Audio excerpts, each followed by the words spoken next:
¿Qué tal? ¿Cómo están amigos, amigas de la Octava Digital? Hemos estado profundizando sobre el tema del crimen organizado en México, diseccionándolo, por supuesto, a través de sus personajes, a través de sus narrativas.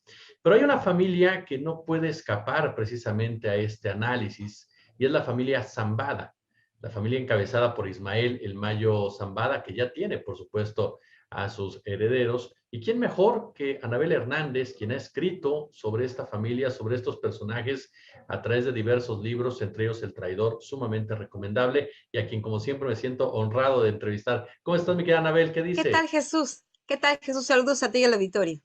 Gracias. Oye, Anabel, pues yo la primera pregunta que te haría es, ¿en dónde ubicamos a la familia Zambada o qué tan importante es la familia Zambada para entender el mapa del narcotráfico, no de ahora, sino desde hace ya décadas?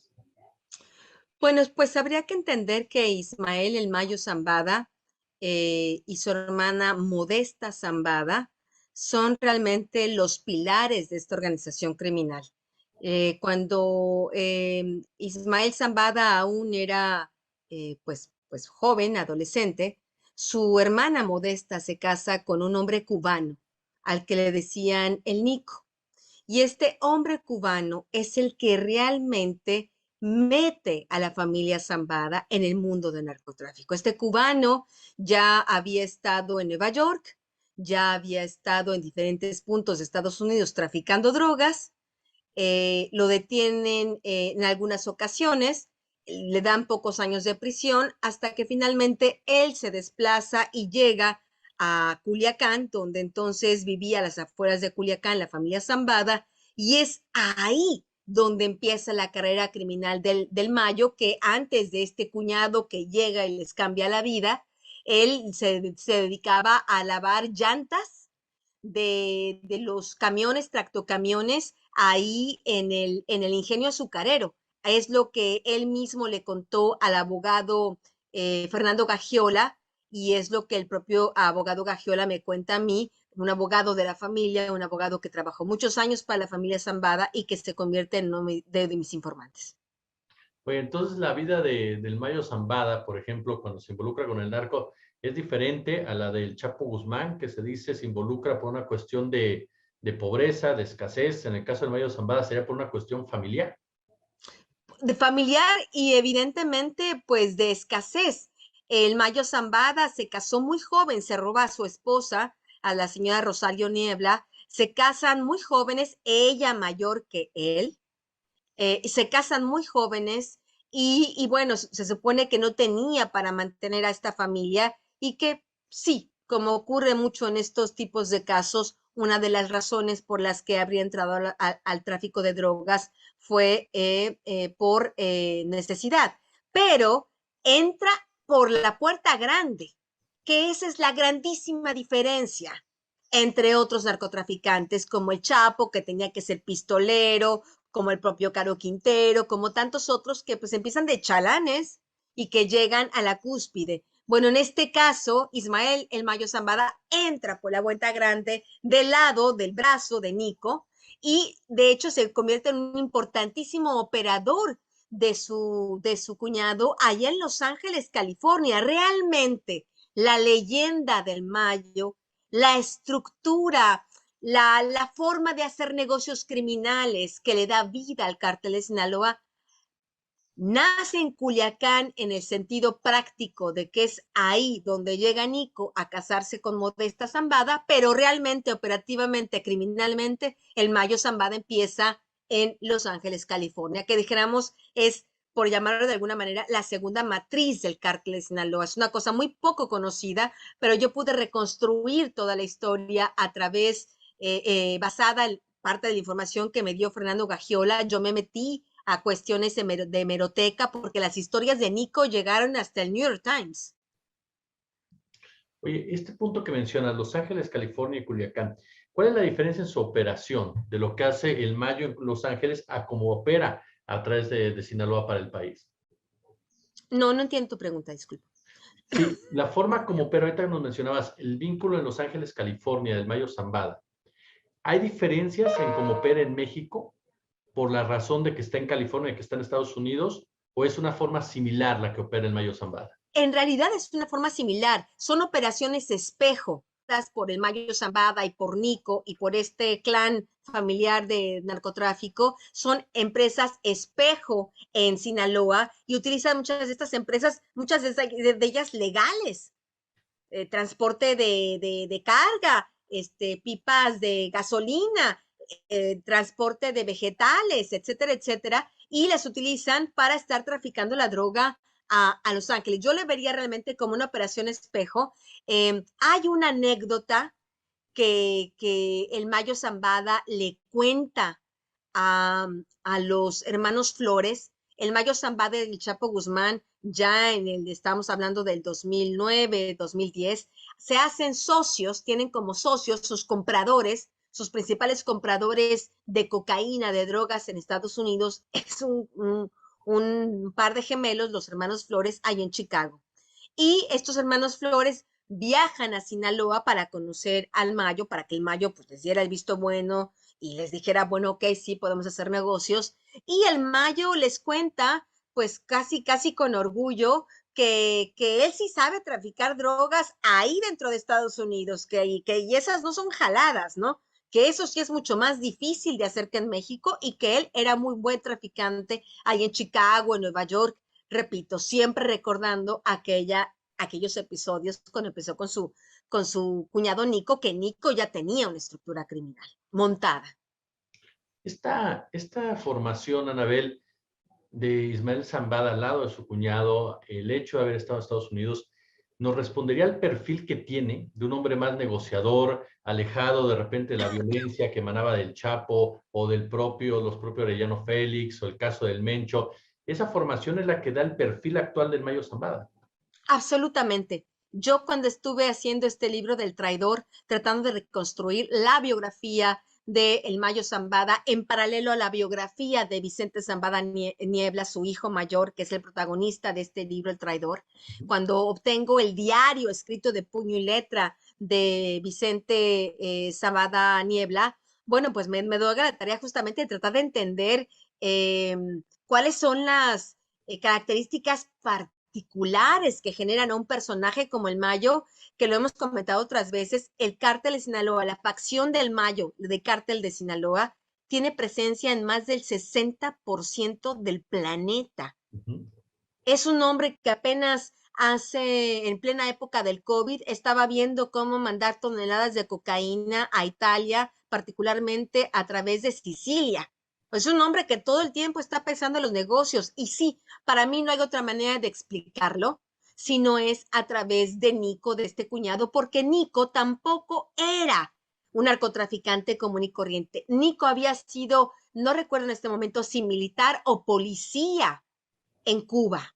Después viaja a Estados Unidos a buscar fortuna y era un hombre, ¿no? De estos vulgares, de estos personajes así como del cliché. Era un hombre que lo describen en el casino Caesars Palace, ahí en Las Vegas, donde Nico llegaba a apostar millones y millones de dólares. Lo describen como un hombre elegante, como un hombre atractivo, como un hombre de trato fino. Después, justamente, el Nico se le pasa la mano y termina siendo demasiado gentil y termina derrochando y dando propinas a lo loco ahí en Las Vegas. Y es ese derroche, ese hacerse el Don Juan, ese llamar mucho la atención. Cuando termina en prisión es el Mayo quien lo releva y toma todo el negocio. Y dijéramos que es gracias a esta experiencia de su cuñado Nico, él mismo le dice a Gagiola, yo todo se lo debo a Nico. Es que el Mayo aprende a tener un bajo perfil y entonces se convierte en lo opuesto a Nico, se convierte en una sombra. No quiere estar en el Caesars Palace apostando y se convierte en una sombra y es así como lleva 50 años en el negocio criminal de las drogas y nunca, cero, nunca ha sido detenido hasta ahora. Oye, que Anabel, el caso, pasamos de Ismael el padre a los hijos. El caso, por ejemplo, ya mencionabas de Vicente Zambada. ¿Qué pasa también con los otros hermanos? ¿Cuál es la función que juegan los hijos de de Ismael Zambada en esta organización criminal? Y si tú ves que alguno de ellos tendría ese perfil de poder en un momento dado sustituir a su padre o heredar lo que tiene su padre. Déjame cambiar un segundo de esta luz porque ya está dando como mucho, yo creo que ahí está mejor, no hay tanto luz.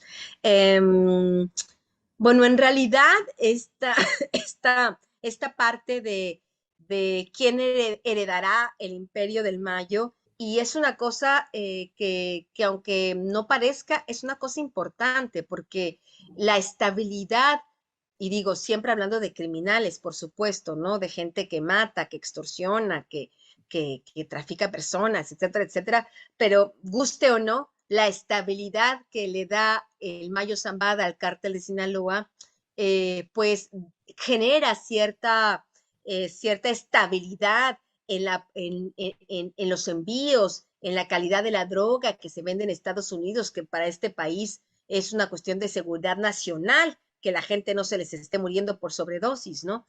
Entonces, el Mayo Zambada había dedicado una buena parte de su vida a educar, a criar a su heredero, que era Vicente Zambada Niebla. Cuando Vicentillo sufre un atentado armado por parte de los Arellano Félix, el padre se lo lleva, se lo separa de su madre, de sus hermanas, se lo lleva y lo educa, pues prácticamente pues en el mundo del narcotráfico. El primer homicidio que comete Vicente Zambada Niebla, que ordena a él, pues es por instrucciones de su padre. Los primeros cargamentos de los que se tuvo que hacer cargo Vicentillo, pues apenas 17, 18 años, era por órdenes de su padre.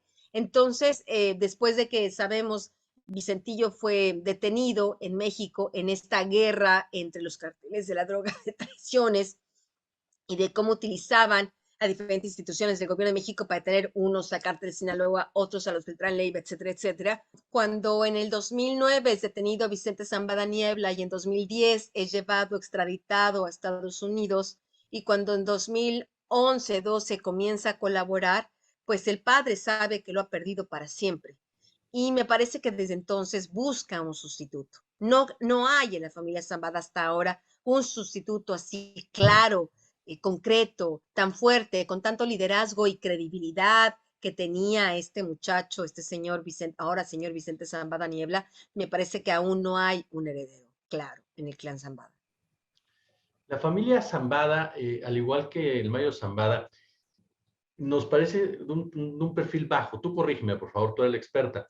Parece, pero un perfil bajo.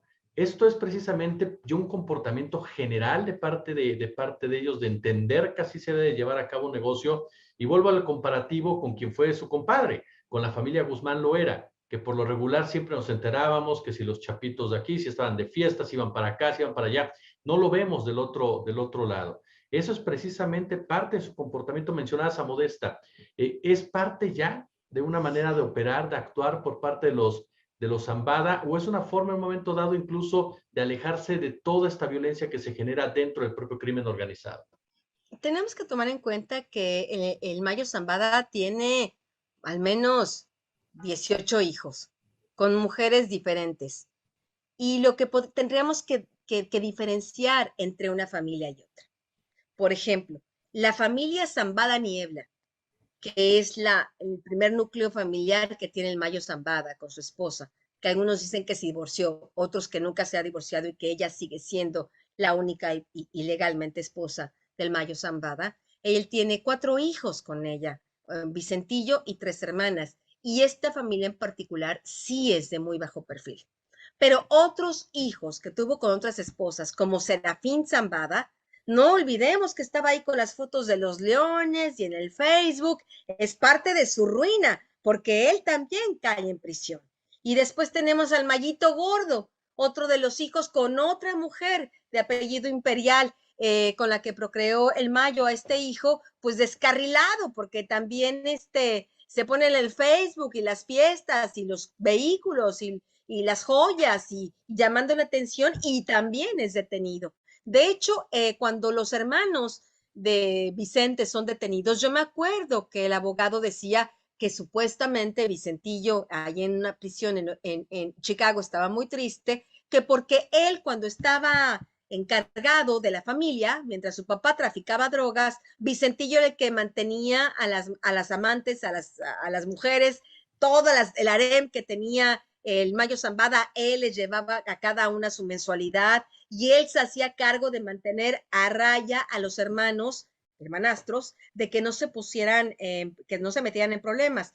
Dice Gagiola que cuando Vicentillo entra en prisión, no hay nadie que lo sustituya en este rol y es cuando se supone que los hermanos, pues, se deschavetan y empiezan a hacer cosas excéntricas, rompen las reglas de la familia y terminan en prisión. ¿Qué pasa, mi querida Anabel? Y aquí me llama mucho la atención con Jesús Zambada. ¿En qué lugar está Jesús Zambada en todo este universo de la familia Zambada? Bueno, Jesús, el rey Zambada, es un hermano menor de la familia Zambada García, es decir, son varios hermanos los Zambada, y el rey Zambada es de los más jóvenes, si no es el que más joven de los hermanos. Y a diferencia del Mayo, el rey Zambada sí fue a la universidad y se tituló de contador. Consigue un empleo normal, como cualquier ciudadano va a una empresa y de publicidad, creo que era, o de mercadotecnia, y le dan un trabajo. Y él comienza a trabajar y intenta hacer una vida normal fuera del mundo de las drogas, hasta que por primera vez en los años 90, en algunas noticias por el tema del Banco Anáhuac, que recordarás que fue un intento de Amado Carrillo Fuentes junto con el Mayo Zambada de querer comprar este banco, Casa de Bolsa, y es ahí cuando sale el nombre de los Zambada García por primera vez en los periódicos. Los jefes del rey Zambada le preguntan, oiga, ¿este es su hermano? Y él dice, sí, lo corren enseguida. ¿Y a dónde va el rey Zambada a trabajar? Nadie iba a darle trabajo.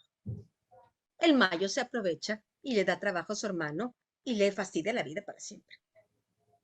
Oye, qué fuerte es tu último, ¿no? O sea, el hecho de ser pariente pues de plano te condena a no tener una oportunidad de hacer tu propia vida.